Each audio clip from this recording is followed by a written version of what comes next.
ہمارے اس مکتبہ فیصل قرآن کے سرپرست اعلیٰ حضرت اقدس حضرت مولانا مفتی عبدالمجید صاحب قاسمی مکتبہ دارالعلوم مالیہ کوٹلہ پنجاب و جمعیت علماء ضلع سنگرور حضرت سے ادباً گزارش ہے کہ حضرت کرسی پر تشریف لائیں اور ہم سب اپنے بیانات سے نصیحتوں سے مستفیض فرمائیں۔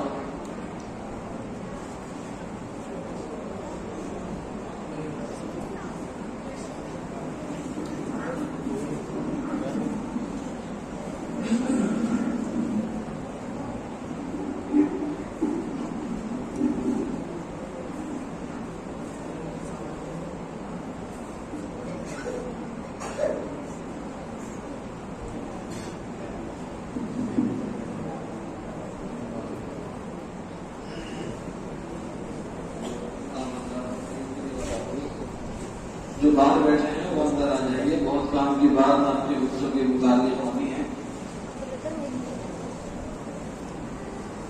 بچے سب آرام سے نیچے ہوں۔ الحمدللہ نحمده ونستعینه ونستغفره ونؤمن به ونتوکل علیہ ونعوذ باللہ من شرور انفسنا ومن سیئات اعمالنا من يهده الله فلا مضل له ومن يضلل فلا هادي له ونشهد ان لا اله الا الله وحده لا شريك له ونشهد ان سيدنا وسندنا وحبيبنا محمدا عبده ورسوله وصلى الله تعالى على خير خلقه محمد وعلى آله وصحبه أجمعين أما بعد أعوذ بالله من الشيطان الرجيم بسم الله الرحمن الرحيم قل هل يستوي الذين يعلمون والذين لا يعلمون صدق الله العظيم قال النبي صلى الله عليه وسلم خيركم من تعلم القرآن وعلمه أو كما قال عليه الصلاة والسلام۔ محترم سامعین کرام اور حاضرین مجلس، آج ہم سب یہاں بہت ہی مبارک بابرکت محفل کے اندر شامل ہیں۔ یہ وہ محفل ہے جس محفل کو اللہ تبارک و تعالیٰ کے معصوم فرشتے تلاش کرتے ہوئے پھرتے ہیں کہ کوئی ایسے محفل ملے جہاں اللہ کا کلام پڑھا جا رہا ہو، اللہ کا نام لیا جا رہا ہو، اور وہ فرشتے وہاں آ کر قطاریں لگا کر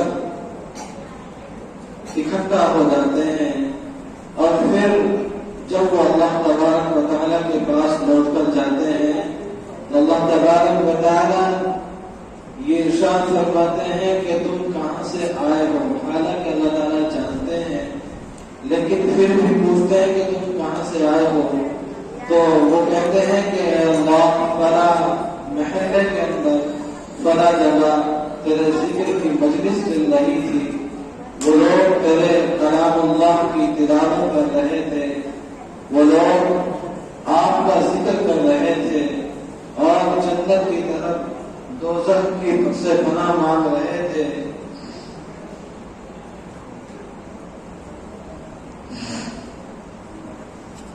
جنت کی طرف اور دوزخ سے پناہ مانگ رہے تھے، وہاں سے ہم آئے ہیں۔ تو اللہ تبارک و تعالیٰ ان سے یوں کہتے ہیں کہ ہم نے تم گواہ رہنا ان کو معاف کر دیا اور ان کے جنت کا ان کو مستحق بنا دیا۔ تو آپ ایسی بابرکت محفل کے اندر تشریف فرما ہے۔ میں زیادہ لمبی گفتگو نہ کرتے ہوئے بہت کام کی باتیں آپ سے کروں گا۔ میں نے قرآن مجید کی ایک آیت تلاوت کی ہے جس کے اندر اللہ رب العزت فرماتے ہیں کہ جاننے والا اور نہ جاننے والا یہ دونوں برابر نہیں ہو سکتے۔ جیسے نابینا اور ایک اندھا آدمی برابر نہیں ہو سکتے۔ جس کو نظر آتا ہے وہ تو خود بخود چل کر اپنا راستہ پا سکتا ہے، اور جس کو نظر نہیں آتا وہ کچھ بھی دوسرے کا محتاج ہوتا ہے اور کہیں بھی وہ گر جاتا ہے۔ اس لیے دونوں برابر نہیں ہو سکتے۔ ایسے ہی علم اور جہل، یعنی علم کا سیکھنا اور علم کا نہ سیکھنے والا، یہ دونوں کبھی برابر نہیں ہو سکتے۔ اور علم وہ چیز ہے، اگر میں آپ سے علم کے متعلق گفتگو کروں تو کافی وقت لگ جائے گا، کہ علم وہ چیز ہے کہ جس نے انسان کو دیگر مخلوقات کے اوپر فضیلت عطا فرمائی اللہ تبارک و تعالیٰ نے علم کی بنیاد پر۔ علم وہ چیز ہے کہ جس کی وجہ سے فرشتوں تک کو اللہ تبارک و تعالیٰ نے یوں کہا کہ آپ اس آدم ذات کو سجدہ کرو اور اس کے سامنے سجدہ ریز ہو جاؤ۔ یہ علم ہی کی بنیاد تھی جس کی بنا پر اللہ تبارک و تعالیٰ نے یہ بات ارشاد فرمائی تھی۔ آپ سے یہ بتاتا ہی چلے کہ جب حضرت آدم علیہ السلام کو اللہ رب العزت نے بنایا اور ان کے اندر روح کو پھونک دیا، تمام فرشتوں کے اندر ایک کھلبلی سی تھی۔ وہ یہ سمجھ رہے تھے کہ اللہ ہم ہی تیری عبادت کے لیے کافی تھے، ہم ہی تیری عبادت کے لیے کافی تھے، ان دیگر لوگوں کو اپنی عبادت کے لیے بنانا یا اپنا خلیفہ بنانے کی کیا ضرورت ہے۔ ان کے ذہن میں یہ بات دوڑ رہی تھی۔ اللہ تبارک و تعالیٰ تمام رازوں کو جاننے والا ہے، وہ ہر اندرونی خبر کو جانتا ہے کہ جو ابھی ہمارے ذہن و گمان میں بھی نہیں آئی اس کو بھی اللہ رب العزت جانتے ہیں۔ تو اللہ تبارک و تعالیٰ نے یہ فرمایا کہ تم نہیں جانتے کہ یہ میں کیسی ذات بنانے جا رہا ہوں۔ اللہ تبارک و تعالیٰ نے اس کی فضیلت کو اور اس کو اشرف المخلوقات بنانے کو جتلانا تھا کہ اللہ تبارک و تعالیٰ نے حضرت آدم علیہ السلام کو علم عطا فرما دیا۔ کیسے کہ آج جو ہم دنیا کے اندر یہ پنکھے اور کھانے پینے کی چیزیں، کولی، پلیٹ، چمچ، توا، بھوکنی، چمٹا، جتنی بھی چیزیں ہیں ہماری ضروریات کی، اللہ تبارک و تعالیٰ نے تمام کو فرشتوں کے سامنے رکھا اور کہا، اللہ تبارک و تعالیٰ نے فرمایا کہ آپ بتاؤ تمہارے علم کے اندر ہے یہ کیا کیا چیزیں ہیں، ان کا نام بتاؤ۔ فرشتے خاموش۔ تو اللہ تبارک و تعالیٰ نے علم عطا فرمایا حضرت آدم علیہ السلام کو۔ تو حضرت آدم علیہ السلام سے پوچھا گیا کہ آدم آپ بتائیں گے ان کا کیا نام ہے؟ حضرت آدم علیہ السلام فوراً بتاتے چلے گئے کہ یہ کولی ہے، یہ پلیٹ ہے، یہ چمچا ہے، یہ بکنی ہے، یہ توا ہے اور یہ پکا ہے۔ یہ ساری جو ہماری ضروریات کی چیزیں ہمیں چاہیے تھی، بہت ساری چیزوں کے نام آپ نے گنوائے۔ جب اس علم کو دیکھا تو فرشتے مان گئے کہ اللہ واقعتاً یہ تیری کوئی ایسی مخلوق ہے کہ جو ہم پر بھی فضیلت حاصل کر رکھتی ہے۔ تو اللہ تبارک و تعالیٰ نے فرمایا کہ اگر تم جانتے ہو کہ یہ تم سے اشرف ہیں اس لیے کہ ان کے اندر علم کی ایک بات ہے تو تم ان کے سامنے سجدہ کرو، سجدہ کرو حضرت آدم علیہ السلام۔ تو بتاؤ کہ حضرت آدم علیہ السلام کو اشرف المخلوقات بنانے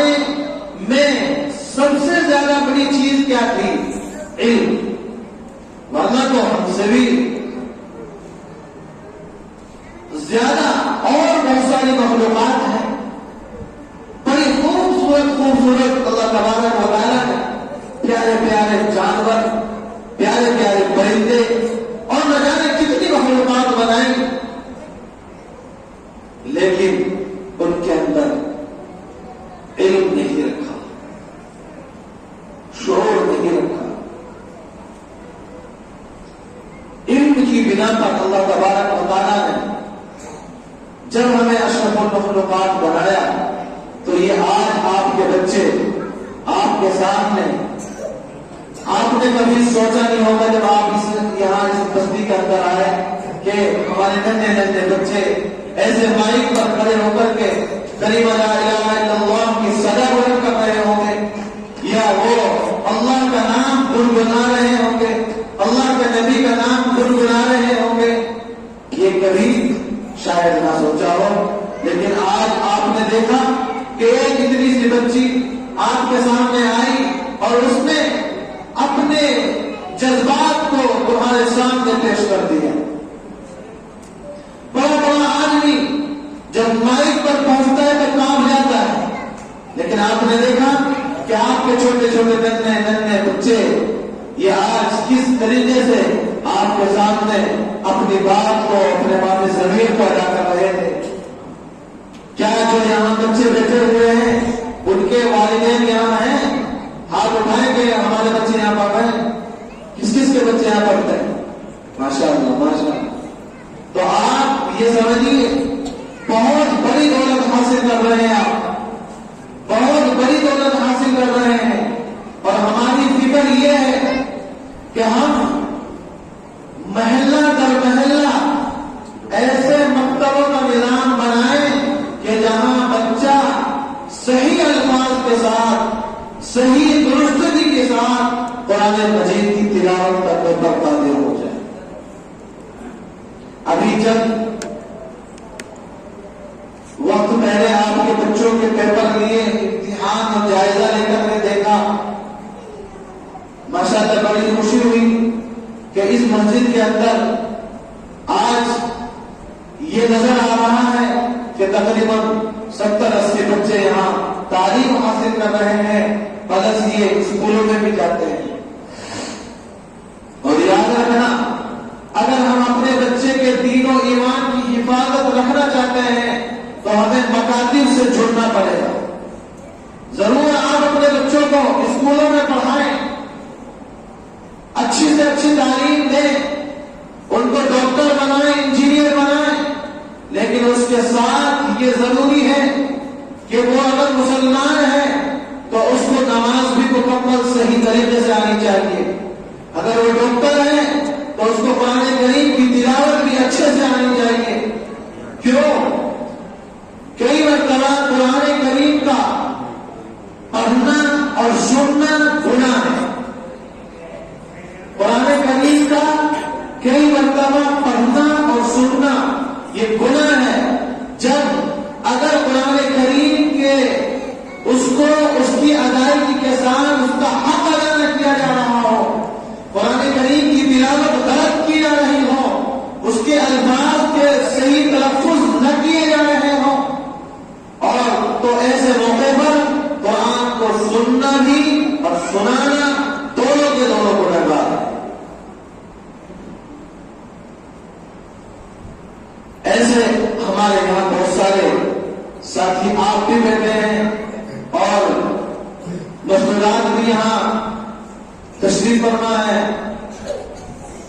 پردہ نشین مائر بہنیں، اس چیز کا خیال رہنا چاہیے کہ ہم اور ہمارے بچے قرآن کریم کو اس کے حق کے ساتھ اس کی تلاوت فرمائیں، اور ہماری کوشش بھی ہے، اور اسی وجہ سے مستقل ہمارا مکتب کے اندر مستقل آنا اور جانا اور اس کا جائزہ لینا اور یہ معلوم کرنا کہ بچے کس نہج سے پڑھ رہے ہیں، بچے کے ایک ایک لفظ کو صحیح درستی کے ساتھ پڑھنا ضروری ہے۔ جیسے میں آپ کو بتاؤں، قرآن کریم کے اندر جب ہم پڑھتے ہیں الحمدللہ للہ رب العالمین. تو یہاں ہاں کی درستگی حلق میں سے نکلنی ضروری ہے. اور جو پڑھے لکھے حضرات ہیں وہ جانتے ہوں گے ایک بڑی ہاں ہے ایک چھوٹی ہاں ہے نا. لیکن خالص بڑا اور چھوٹا کہنے سے کوئی فائدہ نہیں. ان کا اندر سے ادا کرنا اس کے مخرج کے ساتھ کہ وہ کہاں سے نکل رہا ہے اس لفظ کو وہیں سے نکالنا یہ لازم اور ضروری ہے قرآن کریم کے لیے. اور لفظ کے ساتھ ساتھ قرآن کریم کے زبر اور زیر کے اوپر خاص خیال رکھنا یہ بھی بہت زیادہ ضروری ہے. قرآن کریم کے اندر کچھ لفظ ایسے ہیں کہ اگر ہم ان کے زبر زیر کو بدل دیتے ہیں تو اس کے معنی اتنے بدل جاتے ہیں کہ پڑھنے والا ایمان سے خارج ہو جاتا ہے. جیسے قرآن کریم کے اندر یہ ہے لقد خلقنا الانسان فی احسن تقویم. اللہ تبارک و تعالیٰ نے ارشاد فرمایا کہ ہم نے انسان کو بہترین سانچے میں پیدا کیا ہے بنایا ہے. اگر یہاں ہم لقد خلقنا انسانوں پڑھ دیں یعنی یہ پڑھ دیں کہ انسان نے اللہ کو بنایا ہے تو بتاؤ آپ خود اپنے ضمیر سے بتائیے کہ کتنے معنی بدل گئے. اب ہمارے ایمان کی کیا حالت ہوگی. تو آپ سب یہ چاہتے ہیں کہ آپ کے بچے اور آپ صحیح قرآن کریم پڑھنے والے بن جائیں. چاہتے ہیں کہ نہیں چاہتے؟ آپ کی آواز نہیں آ رہی بھائی, تھوڑا سا ہاتھ اٹھا کے بتائیں کہ ہاں چاہتے ہیں. قرآن کی حفاظت ہماری اور تمہاری ذمہ داری ہے. اگر آج آپ نے قرآن کریم کی حفاظت نہ کی, قرآن کریم کی حفاظت یاد رکھیں, قرآن کریم خرید کر لے کر کے مسجد میں رکھ دینا, قرآن کریم قرآن کے ضرورت مند کو قرآن دے دینا, یہ قرآن کی حفاظت نہیں. قرآن کی حفاظت ہے تو یہ مکتب ہے. کیا ہے؟ قرآن کی حفاظت ہے تو یہ مکاتب کا جال. جب تک کہ ہم مکتبوں کے اندر کامیاب نہیں ہوں گے تو مدارس بھی اتنے زیادہ ضروری نہیں. آج کے دور سے آج کے حالات کو دیکھتے ہوئے اب اگر سب سے زیادہ ضرورت محسوس ہو رہی ہے وہ مکاتب کی محسوس ہو رہی ہے. جیسے آج آپ کی مسجد کے اندر یہ مکتب چل رہا ہے. علماء کرام کا تو کہنا یہ ہے کہ یہ مدارس بنانا مستحب لیکن مکتبوں کا قیام واجب اور فرض کے درجے میں ہے آج کے دور میں. اگر آپ نے اپنے بچوں کے ایمان کی حفاظت کرنی ہے ورنہ اسکولوں کے اندر جا کر کے دیکھیں کہ اسکولوں کے اندر جو بالکل وہ اسکول ہیں جن کے اندر ہمارا سلیبس کوئی نہیں, دینی لحاظ کے اعتبار سے اس کے اندر کوئی کتاب داخل نہیں کی گئی تو ہمارے بچوں کے ذہن بھی بدل رہے ہیں. میں نے کئی بچوں کو دیکھا, نام نہیں لوں گا کہ فلاں اسکول میں وہ پڑھتے ہیں اور وہاں کی ریت اور رواج اور وہاں کے ماحول کو دیکھتے ہوئے ان لوگوں نے کچھ چیزوں کو اپنے گھر سے ترک کر دیا, ختم کر دیا. مثال کے طور پر ہم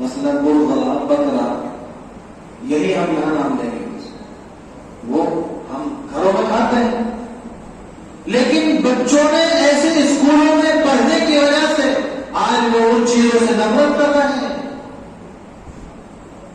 یہی ابتدا ہے, دھیان رکھنا. اور جب یہ بچہ فارغ ہو کر اپنے اسکولوں میں سے فارغ ہو کر انجینئر بنتا ہے, ڈاکٹر بنتا ہے, تو اس کے بعد اب یہ ڈاکٹر بن رہا ہے, اب اس کو ماں باپ کے ادب کا نہیں پتا, استاد کے ادب کا نہیں پتا, تو اب باپ ڈرتا ہے کہ کہیں ڈاکٹر صاحب کی نیند خراب نہ ہو جائے. ڈاکٹر سے بچے سے باپ ڈر رہا ہے. اور یہاں الٹا ہوگا انشاءاللہ. جو تم چاہتے ہو تمہارے بچے تمہارے آنکھوں کی ٹھنڈک بنیں گے, اگر تم نے ان دینی مکاتب کا قیام عمل میں رکھا. کیوں؟ یہاں بچوں کو سکھایا جاتا ہے کہ باپ کے سامنے اونچی آواز سے نہیں بولنا. ماں کے پیروں تلے جنت ہے. ماں کی خدمت کرنی ہے, چچا کی خدمت کرنی ہے, خالہ کی خدمت کرنی ہے, اپنے گھر کے ماحول کو بدلنا ہے. ان کو یہ چیز سکھائی جا رہی ہے. تو جب یہ بچہ دین کے ساتھ ساتھ ڈاکٹر بنے گا, دین کے ساتھ ساتھ جب یہ بچہ نماز بھی پڑھ رہا ہے, زکات بھی ادا کر رہا ہے, قرآن کی تلاوت بھی کر رہا ہے, اب یہ بچہ ڈاکٹری آپریشن تھیٹر کے اندر آپریشن بھی کر رہا ہے, تو اب یہ ہر چیز کے اندر کامیاب نظر آئے گا. اب کیا ہوگا جب بچہ بڑا ہو جائے گا اور نوکری پر رہے گا, تو اب باپ کو ڈرنے کی ضرورت نہیں, بلکہ بیٹا الٹا اپنے باپ سے ڈرے گا کہ کہیں میرے باپ کے احترام میں مجھ سے کوئی کمی نہ ہو جائے, میرے باپ کی بے ادبی نہ ہو جائے, میرے باپ کے کسی بات سے میرا باپ مجھ سے ناراض نہ ہو جائے. یہ چیزیں جو اصل ماں باپ چاہتا ہے اور اس کے بڑھاپے میں اس کو ضرورت پڑتی ہے, یہ یہاں سے ملے گا, نہ کہ ان جگہوں سے. ہم کہتے ملے, سکھایا جائے, سمجھایا جائے.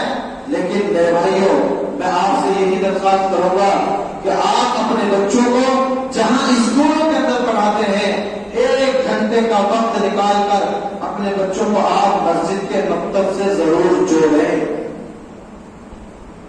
ایک چیز اور کہہ کر میں بات ختم کرتا ہوں, شاید وہ آپ کے لیے بہت ہی عجیب ہوگی اور اس مسجد کے ذمہ دار بھی ہوں گے, وہ شاید میری بات سے ناراض بھی ہو جائے, لیکن نہیں, میں آپ سے بتاؤں گا, اگر آپ اپنے مکتب کو کامیاب دیکھنا چاہتے ہیں اور یہ دیکھنا چاہتے ہیں کہ تمہارے اس محلے کے اندر دین کا ماحول بنا رہے, آپ یہ چاہتے ہیں کہ آپ کی مسجد کے اندر امام صاحب ہوں یا کوئی اور پڑھانے والا, کوئی ایک اور استاد رکھا جائے, وہ محنت سے پڑھائے بچوں کو, تو ایک ضرور تمہیں کڑوا خون بھرنا پڑے گا. وہ یہ ہے کہ آپ اپنے بچوں کی ماہانہ کوئی فیس کا نظام ضرور کریں, چاہے وہ 10 روپئے ہی ہو, اس لیے کہ جہاں آپ اپنے بچوں پر اسکولوں میں بڑی بڑی فیس کے ساتھ بچوں کو پڑھا رہے ہیں, اس کا بعد میں ٹیوشن بھی دے پڑھا رہے ہیں, اس کے ٹرانسپورٹ کا خرچہ بھی برداشت کر رہے ہیں, اور وہ کیا چیز ہے؟ دنیا. کیا چیز ہے وہ؟ دنیا. میری بات سمجھ گئے آپ؟ دنیا حاصل کرنے کے لیے کہ میرا بچہ ڈاکٹر بنے, میرا بچہ انجینئر بنے. لیکن آج یہ ارادہ کرنا, آج سے چاہے آپ کی مینجمنٹ نہ مانے, امام صاحب بھی منع کریں, اگر آپ کو اچھا لگے, میں کہتا ہوں آپ اگر اس دین کے اندر اپنا ہمارا 1 روپیہ بھی اس کے اندر لگ جائے, 10 روپئے کوئی زیادہ قیمت نہیں, بہت کم بتائے میں نے, یہاں کے محلے کے اعتبار سے کہ کسی کو شاہ نہ گزرے, 10 روپئے کا ماہانہ فیس کا نظام بناؤ, چاہے مسجد کی کمیٹی والے اس کو حاصل کریں, اور وہ پھر بچوں پہ خرچ کر دو, اپنی مسجد کے نظام کے اندر خرچ کر دو. یا اگر بچے بہت زیادہ ہو گئے ہیں, مثلا آپ کے یہاں کتنے بچے پڑھتے ہیں؟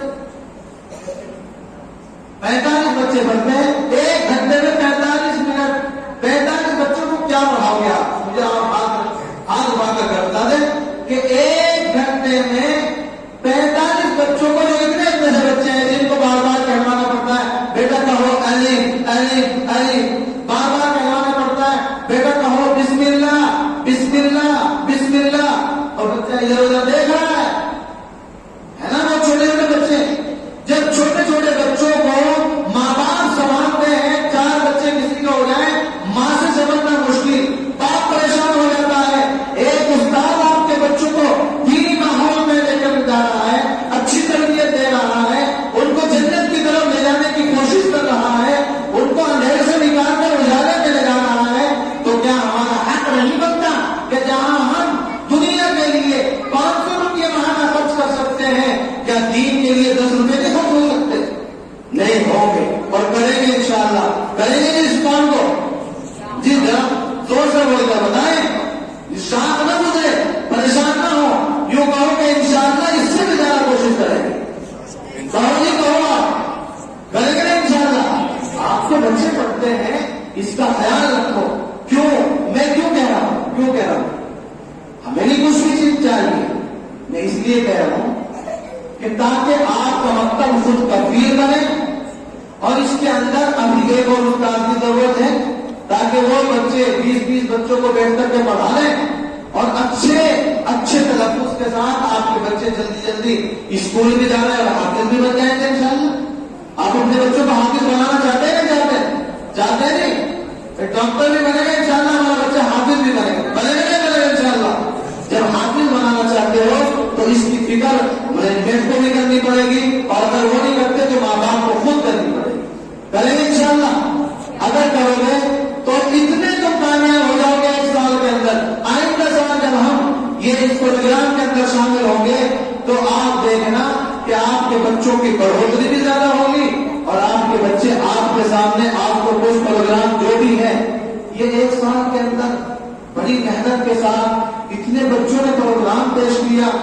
میں تو خوشی کے مارے آج اتنا خوش ہونا چاہیے کہ آج تو ہمیں بس اپنے خوشی کا اظہار کر کے دکھانا چاہیے کہ انشاءاللہ اب ہم نے ارادہ کیا ہے کہ ہم اپنے بچوں کو ضرور حافظ بنائیں گے انشاءاللہ. ہاں، اور دین سے اپنے بچوں کو آراستہ کریں گے. کیونکہ مفتی صاحب تشریف لا چکے ہیں، میں اب زیادہ دیر آپ کے درمیان حائل نہیں ہونا چاہتا. وقت بھی کافی ہونے جا رہا ہے. دعا ہوگی اور بس میں آخر میں یہی عرض کروں گا، اس کا بیٹھ کر کے کوئی نظام بنائیں اور ایک اور استاد کا چاہے اس کے اندر نظام بنا لیں تاکہ آپ کے بچے اور زیادہ اچھا کر سکیں. بڑی خوشی ہوئی کہ آپ کے چھوٹے چھوٹے ننھے بچوں نے بہت ہی کم مدت میں 1 گھنٹہ کیا ہوتا ہے، اگر آپ پورے سال میں 1 گھنٹہ لگائیں کیا وقت ہو رہا ہے، کیا وقت ہوتا ہے. پچھلے رمضان میں تو یہاں یہ آئے تھے اور اگلا رمضان آ رہا ہے. ماشاءاللہ کتنے بچے قرآن کریم پڑھ رہے ہیں، یہ بچے حفظ بھی کر رہے ہیں. اللہ تبارک و تعالیٰ آپ کی محنتوں کو اور استاد کی محنتوں کو قبول اور مقبول فرمائے، اور ان کے والدین، ان کی والدہ جو ان کو تیار کر کے بھیجتے ہیں، سب کی محنتوں کو قبول اور مقبول فرمائے، اور مجھے کہنے اور سننے سے زیادہ عمل کی توفیق عطا فرمائے. وآخر دعوانا الحمدللہ.